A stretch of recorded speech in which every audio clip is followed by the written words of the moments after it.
Bismillahirrahmanirrahim. Assalamualaikum warahmatullahi wabarakatuh. Salam sejahtera untuk kita semua. Shalom, Om Swastiastu, Namo Buddhaya, salam kebajikan. Yang terhormat Bapak Ibu Dewan Juri, yang saya hormati segenap panitia penyelenggara lomba serta generasi muda Indonesia yang saya banggakan. Tiada kata yang paling indah selain puja dan puji syukur atas kehadirat Allah yang Maha Esa, karena atas rahmat-Nya lah kita dapat melaksanakan Lomba Pidato Olimpiade Pendidikan Bahasa dan Sastra Indonesia secara daring ini.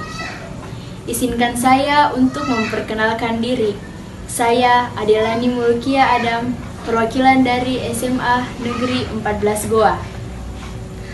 Pada kesempatan kali ini, saya akan membawakan pidato dengan tema yang telah ditentukan, yaitu urgensi bahasa dan sastra Indonesia sebagai pengukuh identitas kebangsaan dan kemerdekaan belajar. Adapun judul yang akan saya angkat, yaitu pentingnya bahasa Indonesia sebagai bahasa pemersatu bangsa. Dalam kehidupan berbangsa dan bernegara, bahasa berperan sangat penting.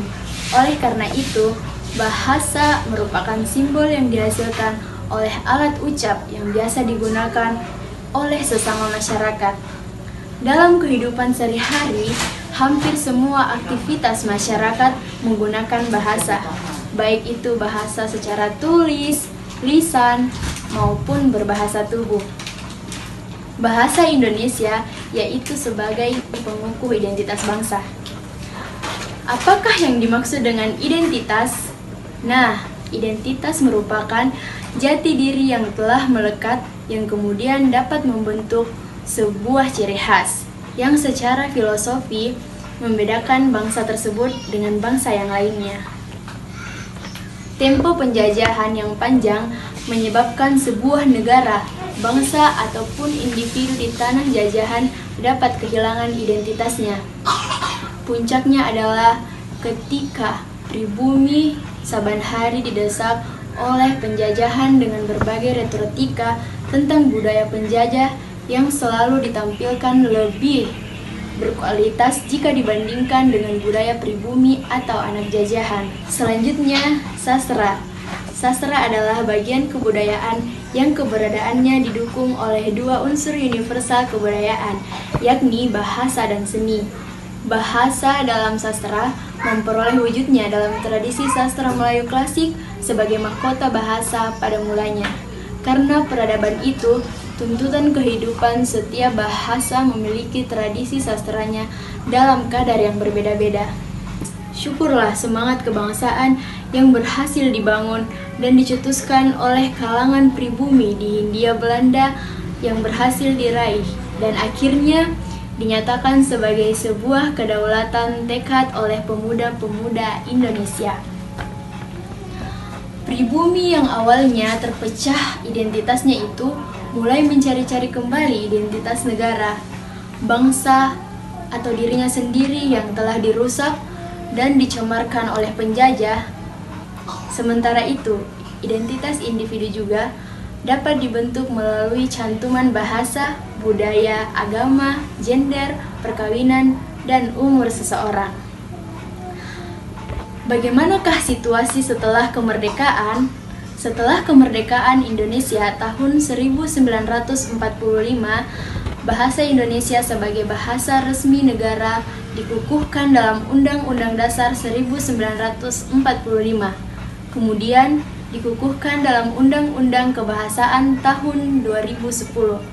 Bahasa Indonesia sebagai identitas bangsa juga semakin kuat tercermin melalui kemajuan karya sastra Indonesia modern yang berkembang dengan pesat setelah kemerdekaan.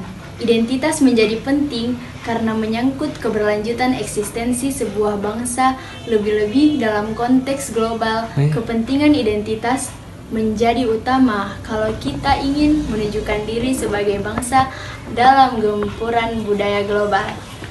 Kemudian, keadaan kebahasaan saat ini. Kekayaan sastra hendaknya juga sejalan dengan fungsi kekayaan bahasa daerah di Indonesia.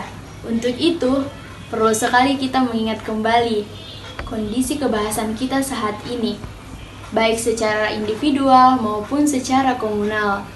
Kita tentu tidak menginginkan situasi kebahasaan yang rumit seperti di India terjadi juga di negara kita. India yang juga memiliki ratusan bahasa daerah terpaksa menggunakan bahasa Inggris sebagai bahasa nasional kedua, ketika bahasa nasional resmi, yakni Hindi, tidak mampu menjadi jembatan bagi alat komunikasi yang menyatukan bangsa India yang multi etnik tersebut. Disinilah peran dan tantangan yang harus kita ambil sebagai peneliti kebahasaan dan kesastraan Indonesia dan daerah. Maka dari itu, kita sebagai pemuda-pemudi bangsa Indonesia, marilah bersama-sama menggunakan bahasa Indonesia yang baik dan benar. Walaupun banyaknya bahasa di tiap daerah, tetaplah bahasa Indonesia menjadi bahasa pemersatu bangsa. Inilah salah satu identitas kebangsaan yang harus dipegang teguh oleh setiap diri masing-masing. Kita sebagai remaja harus bisa menjadi penggerak perubahan terhadap generasi ini. Dewan juri yang terhormat dan amat saya banggakan, demikianlah pidato yang dapat saya sampaikan pada kesempatan kali ini. Saya mohon maaf yang sebesar-besarnya apabila ada kalimat maupun tutur kata yang kurang berkenan. Akhir kata saya ucapkan terima kasih. Wassalamualaikum warahmatullahi wabarakatuh.